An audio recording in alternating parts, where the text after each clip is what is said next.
But it's just so interesting that the right-wing media in this country is so pro-Putin. Syria is Putin's client. And the idea that these guys are so pro-Putin, so pro-Assad, so pro, a chemical weapon, it just blows your mind. Now, Rush Limbaugh has dinner with President Trump. It's hard to say. President Trump. He has dinner with him. Judge Jeanine Pirro has dinner with him. Alex Jones hosts President Trump on his show. They say they talk to each other on the phone. In fact, Alex Jones has apologized to President Trump, saying he's sorry he's not available every time President Trump calls him on the phone.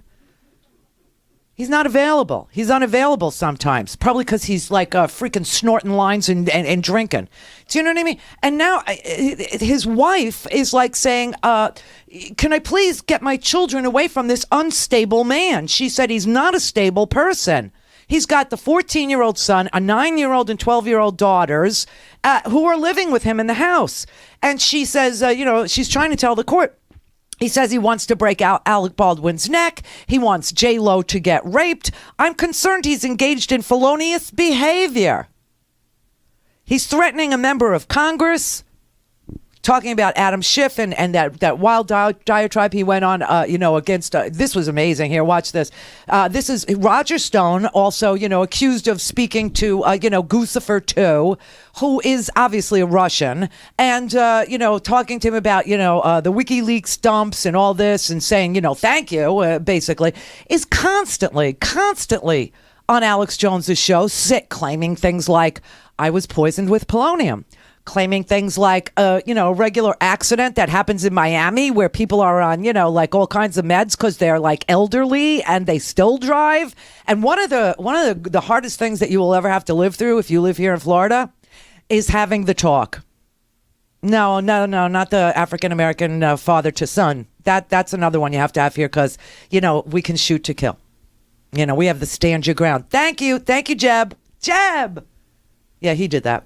No, there's another talk you have to have later in life with your parents about you can't drive anymore, Ma. Can't drive anymore. Why not? Because you wake up with an oxycodone and you go to sleep with, four Ambiens. So, just saying, surrender your life. That day will come and everybody will have to have it. It's time to have that talk with Roger Stone.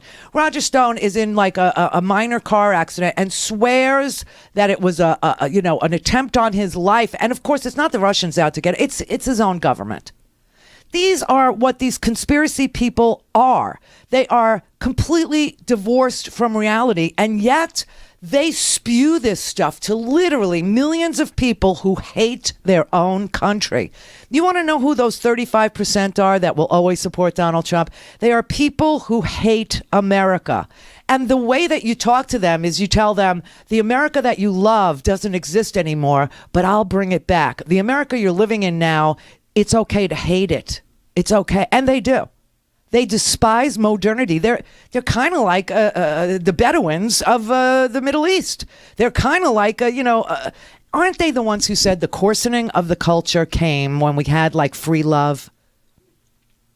Didn't they say that the generation just prior to mine screwed it all up because, there was birth control. Suddenly women could be on the pill and we could have sex now. And won't that be great? And they said, oh, no, that's what coarsened the culture, that and, moving your hips to like rock and roll. Didn't they say that? And in fact, wasn't it that it was exactly that moment in time when a man, I believe his name was Khatub.